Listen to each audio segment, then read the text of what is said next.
Pois bem, partirei aqui do suposto de que um Papa pode ter sua fé desfalecida. A fé de um Papa pode desfalecer e ele pode incorrer, sim, de algum modo em heresia. E isso não contradiz a prece de Cristo, que rezou, exatamente orou, rogou, que a fé de Pedro, logo de todos os papas, não desfalecesse. Peço que quem tiver interesse e queira aprofundar-se num artigo um pouco mais complexo, vá à página Estudos Tomistas. Pois bem, mas não estamos obrigados a obedecer ao magistério da Igreja?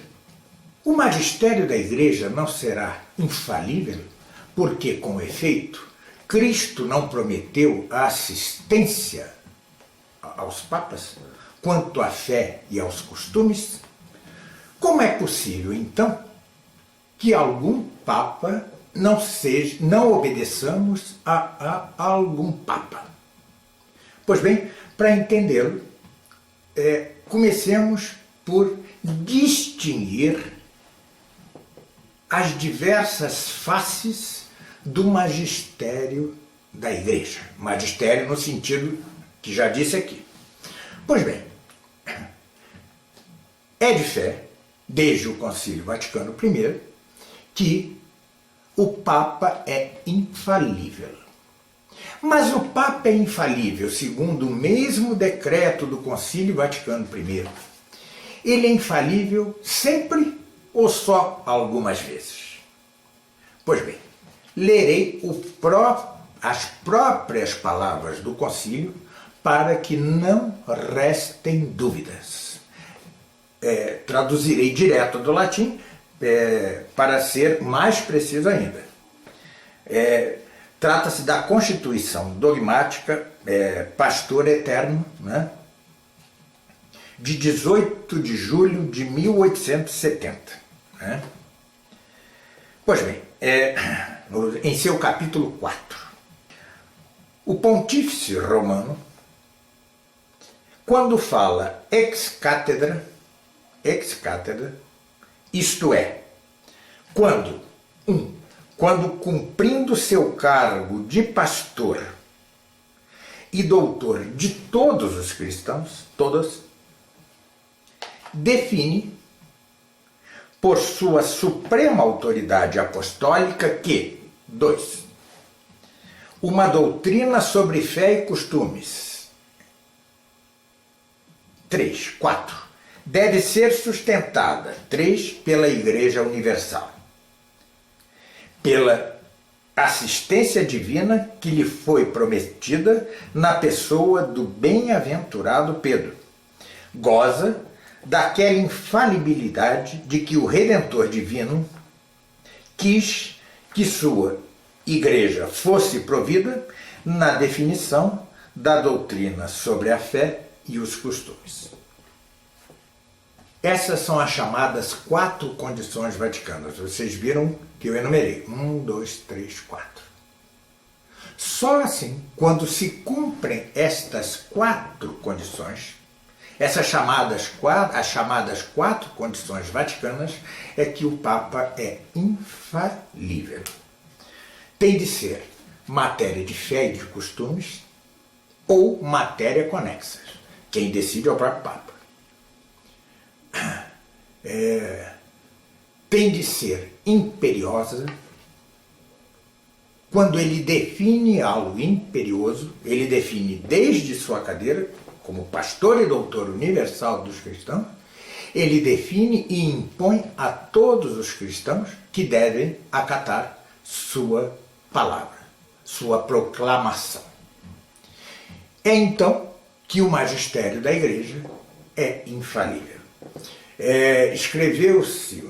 Alguns bispos escreveram perguntando a Pio IX e seus auxiliares se realmente a infalibilidade se cingia a isso.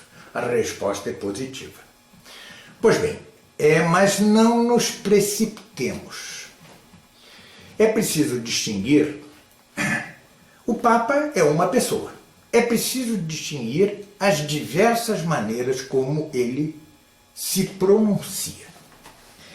Ele não exercerá o magistério da Igreja quando ele fala exclusivamente como doutor privado. Por exemplo, Pio XII sempre foi respeitado como doutor privado. Era um homem de grande sabedoria, não concordo com tudo que dizia, né?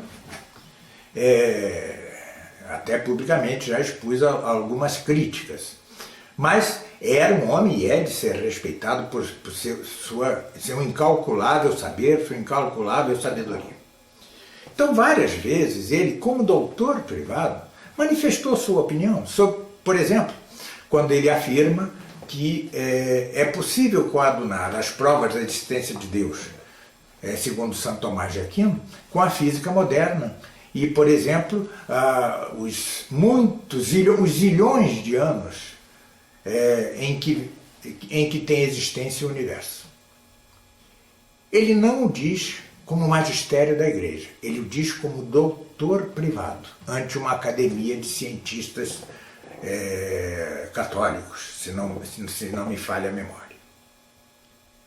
Da mesma forma, várias de suas alocuções de rádio são ditas como doutor privado. Ele é doutor privado ali. Por exemplo, quando ele diz algo que depois ele corrige, aí já como magistério da Igreja, em certa encíclica, quando ele diz, após a vitória dos aliados na Segunda Guerra, que a democracia é o regime católico por excelência. Equivoca-se e depois se corrige de certa maneira. Pois bem, aí já como magistério. Ele aí fala como doutor privado. Não tem grau algum de infalibilidade. Isto é um ângulo da coisa, ou seja, quando o Papa fala como doutor privado. Mas ele pode falar como magistério, tá certo? Então, com respeito ao Papa, se ele for realmente um homem de grande sabedoria, etc., devemos, pelo menos, dar-lhe ouvido obsequioso, né? Mas podemos obsequiosamente, cortesmente, divergir dele. Pois bem, mas não assim quando se trata de magistério infalível. O magistério infalível se dá de dupla maneira, ou como magistério extraordinário infalível. O que é isto? Por exemplo, quando o Papa, de seu sólio, de sua cátedra, de sua cadeira, de sua sede, decreta, por exemplo, o dogma da Imaculada Conceição, ele sozinho. Mas ele também pode fazê-lo, isso foi tantas vezes feito, com um concílio. São proclamações, decretos solenes, que implicam imediatamente dogma de fé, proclamados ou pelo Papa sozinho, desde seu sólio, desde sua sede, da sua cátedra, da sua cadeira, ou o Papa junto com um concílio, ou seja, com um conjunto dos bispos. Mas também pode haver magistério, esse é o magistério extraordinário, mas também pode haver magistério ordinário infalível, né? Ele pode, esse é o mais difícil. Peço-lhes perdão, mas vou sobrevoar este assunto, porque é muito complexo. Mas tentarei dar uma ideia dele. Num documento de algum grau de infalibilidade, São Pio X, ele disse: é preciso restaurar tudo em Cristo. Restaurar tudo em Cristo. Ele não o disse como centro do documento, né? É algo, vamos dizer, marginal. Mas ele diz uma vez que é preciso restaurar tudo em Cristo. E diz depois em outro documento o mesmo. E diz depois outra vez o mesmo. E diz depois outra vez o mesmo. Ou seja, ordinariamente, no tempo, ele vai repetindo mesmo, ainda que não seja o centro de um documento infalível. Pois bem, essa repetição no tempo também torna o restaurar tudo em Cristo algo de fé.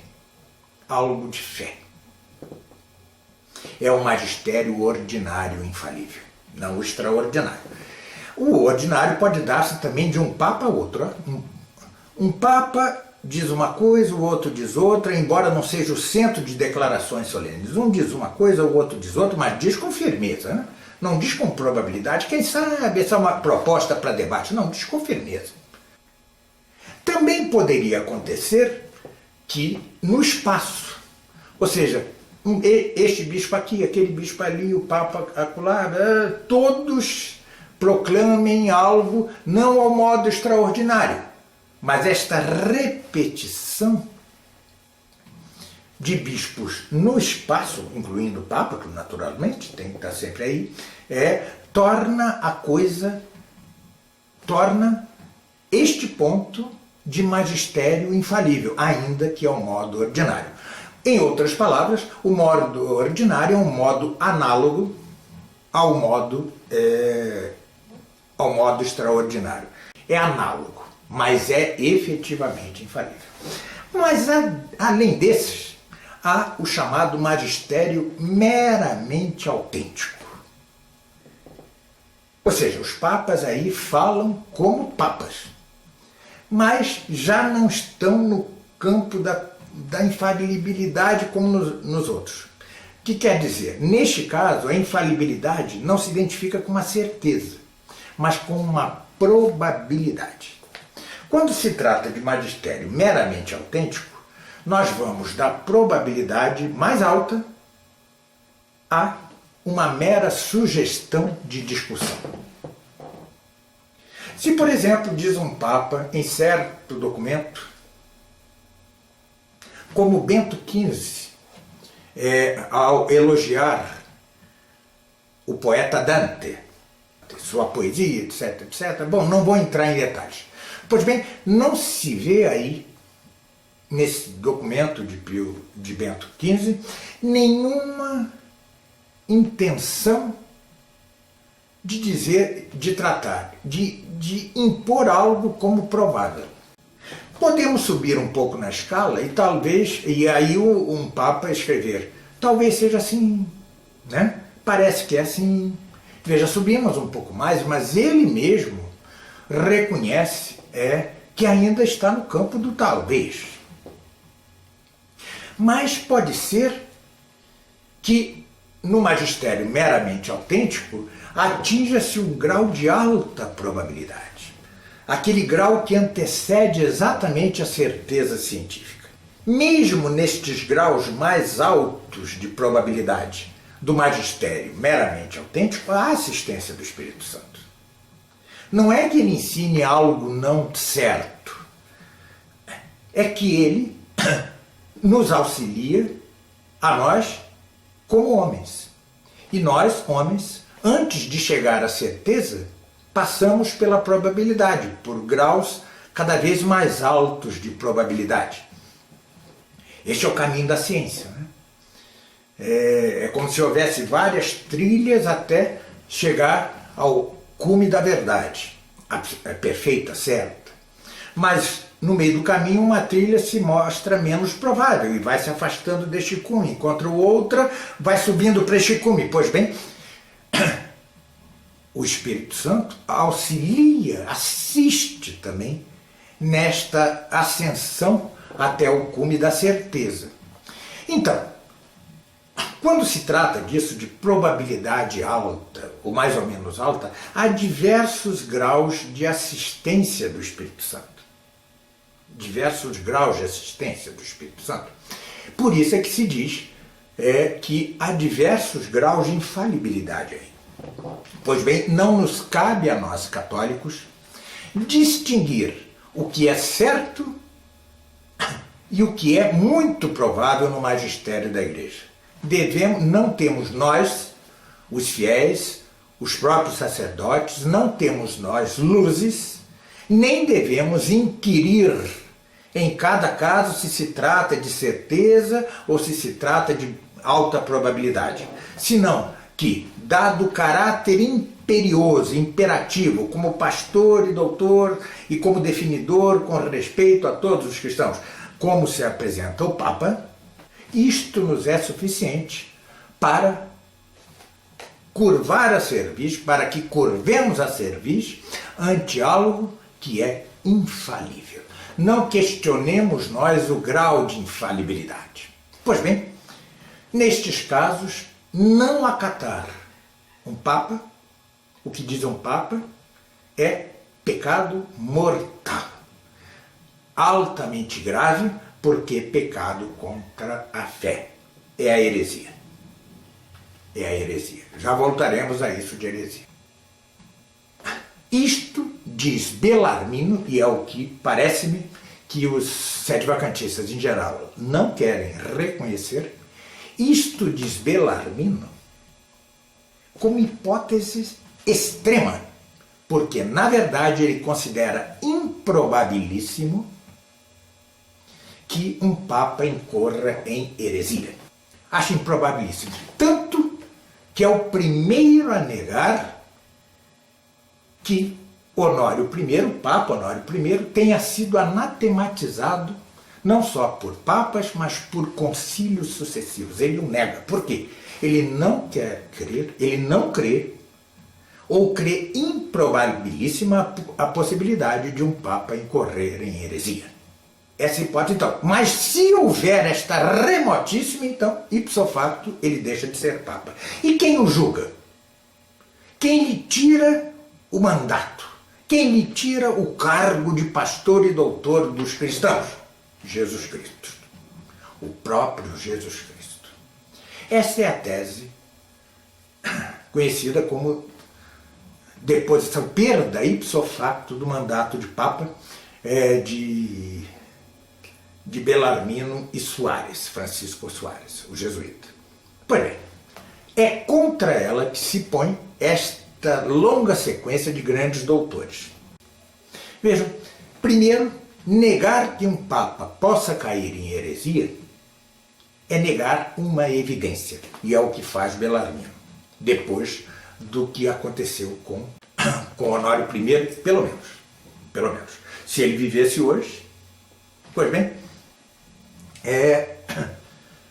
mas então, já que aconteceu a hipótese extrema e improbabilíssima para Belarmino, então perderia ipso facto o cargo por ser herético, o Papa? Pois bem, é o que essa longa série de doutores, de teólogos, melhor dizendo, nega. Não há incompatibilidade total entre heresia e jurisdição. O Papa não perde automaticamente, ipso facto, a jurisdição por ser herético.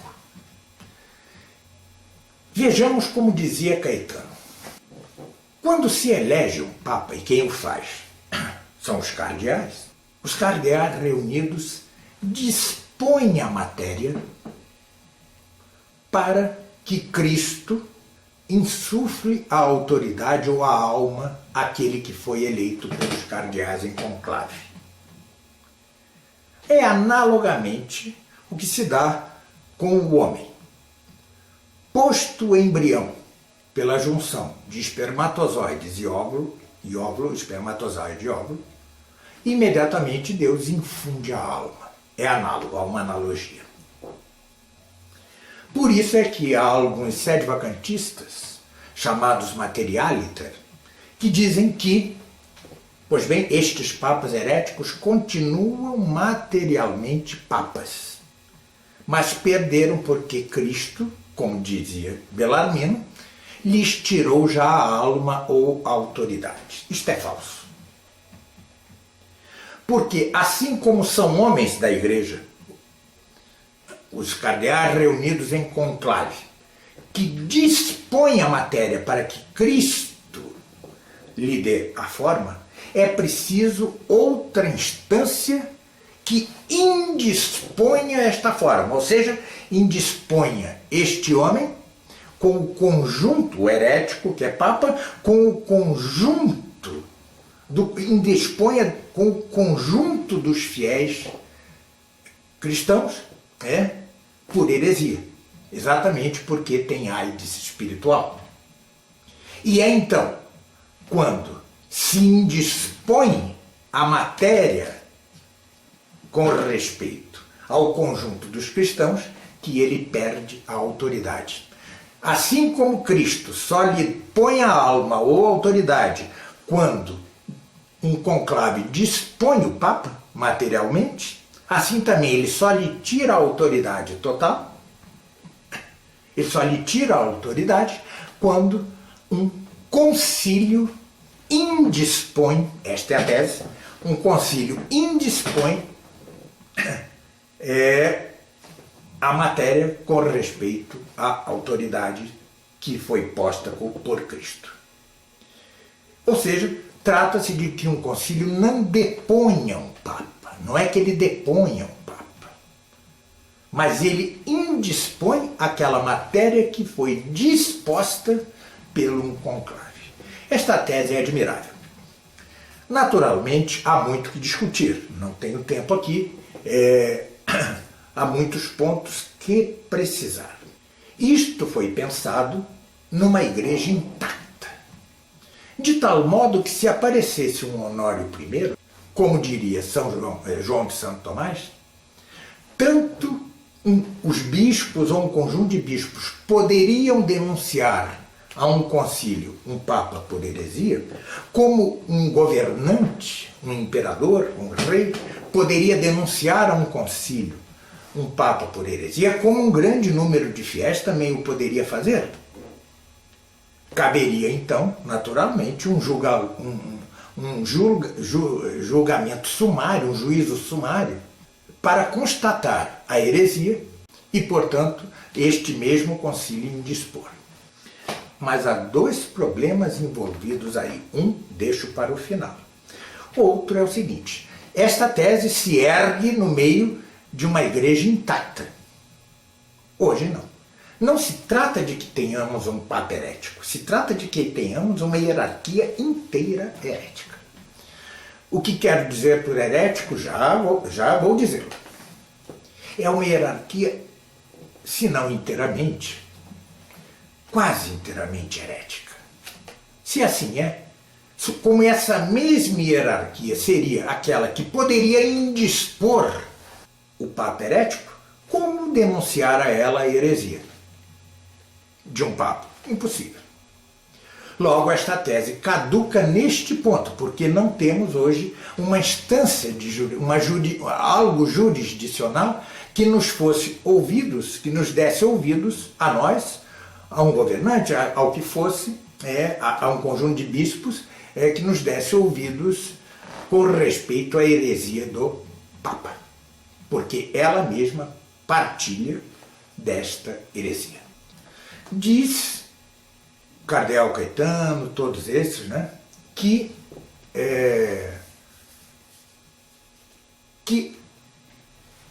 um governante, um conjunto de bispos, um conjunto de sacerdotes significativo, um conjunto de leigos muito mais significativo ainda, poderia denunciar e até exigir a convocação de um concílio, assim como fez Carlos V, exigindo a convocação de um concílio, o que resultou no Concílio de Trento.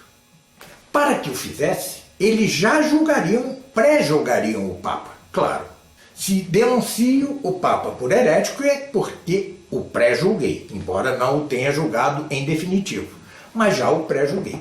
E podemos fazê-lo? Sim e não. Não se ele proclama infalivelmente, em qualquer grau. Ou quando diz algo não infalível, mas disputável, ainda estamos no campo da disputa, não contraria nada infalível proclamado pela própria Igreja. Não podemos julgá-lo. Isto é ir contra a devida docilidade que todos devemos ter ante o magistério da Igreja, porque este é um dogma de fé. Isto é, de fé. Mas sim, relembremos o início da exposição. Disse eu que só se trata de infalibilidade quando se dão ou as 4 notas vaticanas, 4 condições vaticanas, propriamente ou analogamente. Mas por que se dão as 4 condições vaticanas? Porque nós somos homens. Para que nós entendamos tal proclamação ou tal documento de um Papa ou de um concílio com um Papa seja infalível, ou algum documento ou do Papa tenha algum grau de infalibilidade, é preciso que propriamente ou analogamente haja as 4 condições vaticanas e que nós as possamos reconhecer. Porque somos homens. Se fôssemos anjos, Deus já instalaria em nossa mente, digamos assim, essa conclusão. Não, mas nós somos homens. Nós temos de ver, aprender, ter premissas, pensar, raciocinar e concluir. Quando nos vem um documento do magistério, nós temos como reconhecer as 4 condições vaticanas. E aí sim, curvar a cerviz docilmente, porque é de fé que devemos ser dóceis ao magistério da Igreja infalível. Pois bem, essas 4 condições vaticanas nos são dadas porque somos homens. Mas nós, os homens, temos um hábito intelectual com o qual nascemos, nossa alma já o traz, né? Que é a possibilidade de captar as contradições. Exatamente como homens é que reconhecemos que tal documento, proclamação ao longo de 2000 anos tinham as 4 condições vaticanas e, portanto, são infalíveis e, portanto, requerem, exigem acatamento dócil.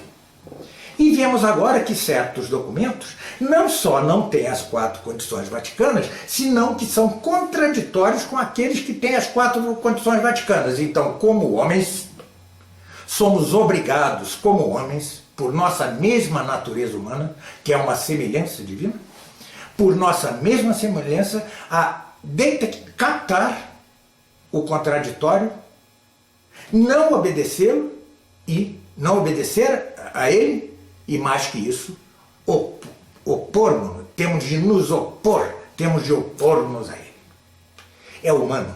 É assim que um governante, um imperador, um grupo de sacerdotes grande, um grupo de bispos, um grupo muito grande de leigos, poderia denunciar um Papa por herético, claro, que a depender da confirmação de um concílio, que é quem indisporia se estivesse acorde com a denúncia. Tal como se dá num julgamento de qualquer instância. Recebem a denúncia e julgam.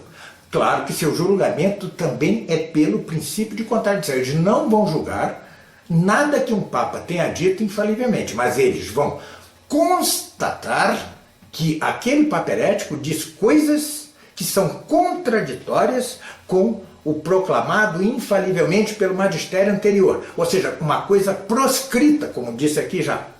Logo, eles vão constatá-lo e com sua autoridade, do alto de sua autoridade de jurisdição, irão indispor o Papa com o restante do mundo cristão, com que Cristo lhe tirará ipso facto a autoridade.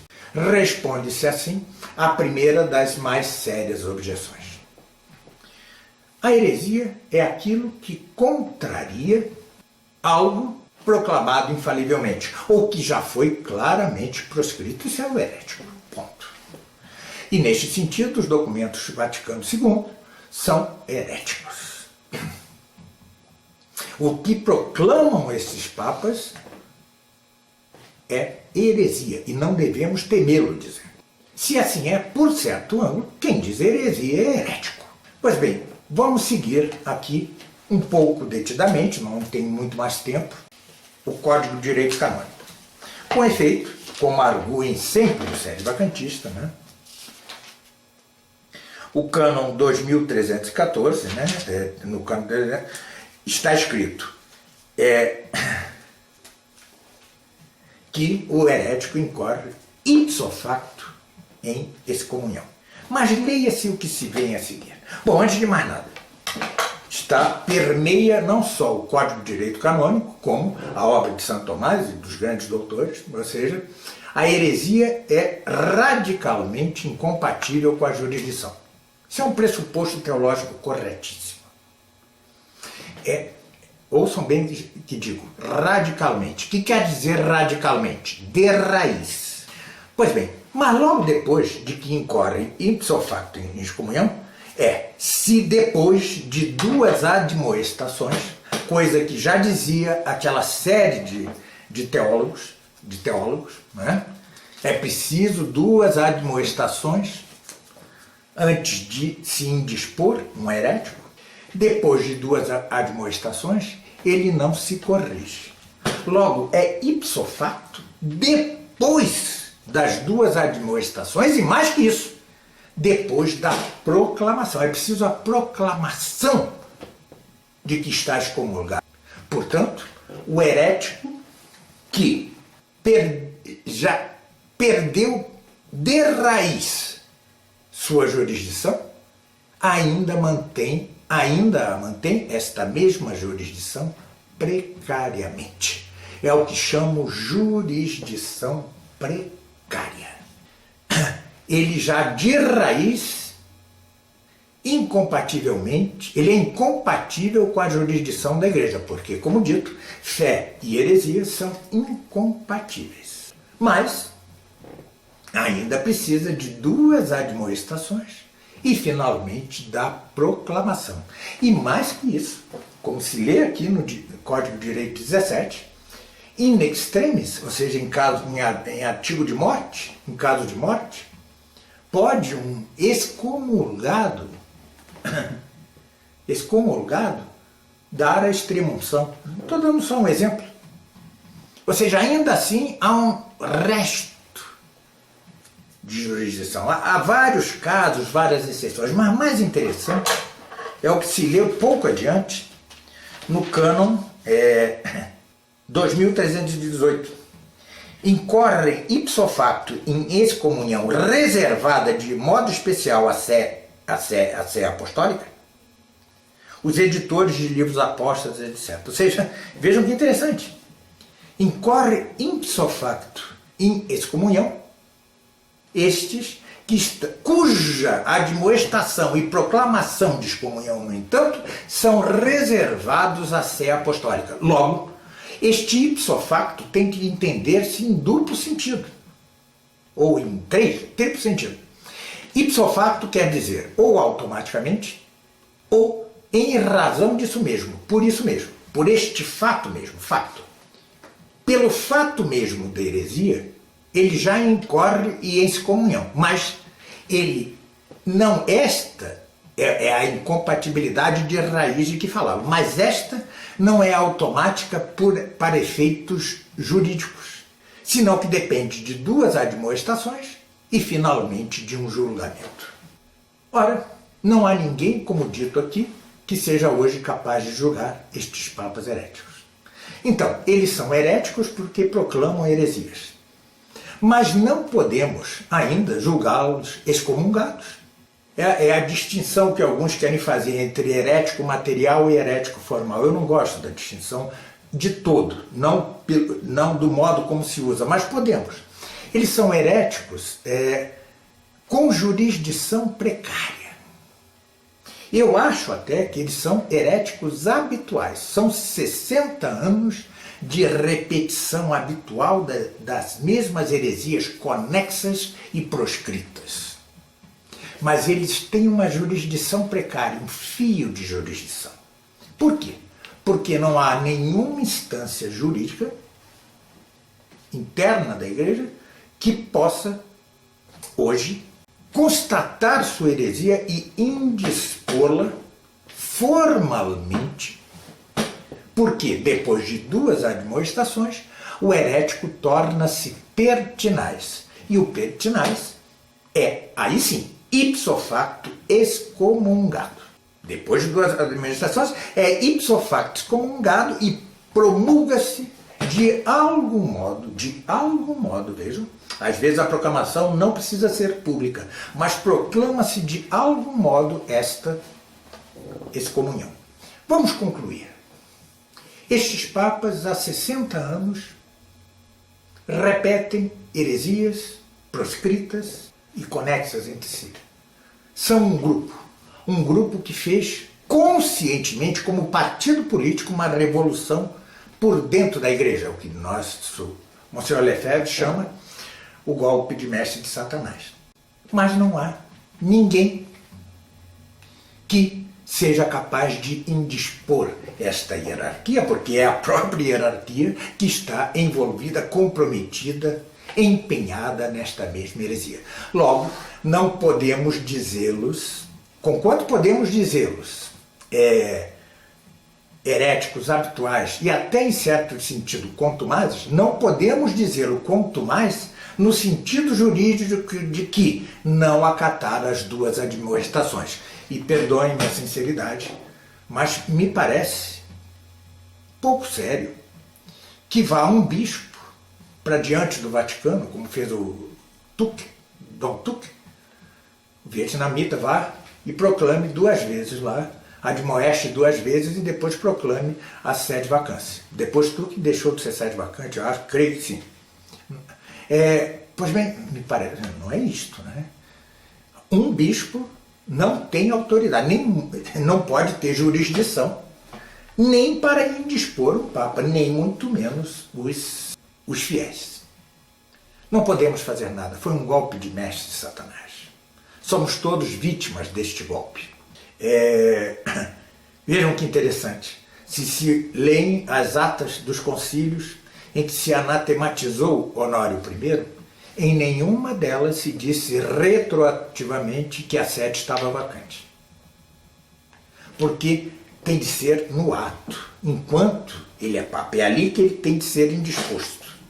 E gostaria de lançar ao sede-vacantismo algo que deveria preocupá-los.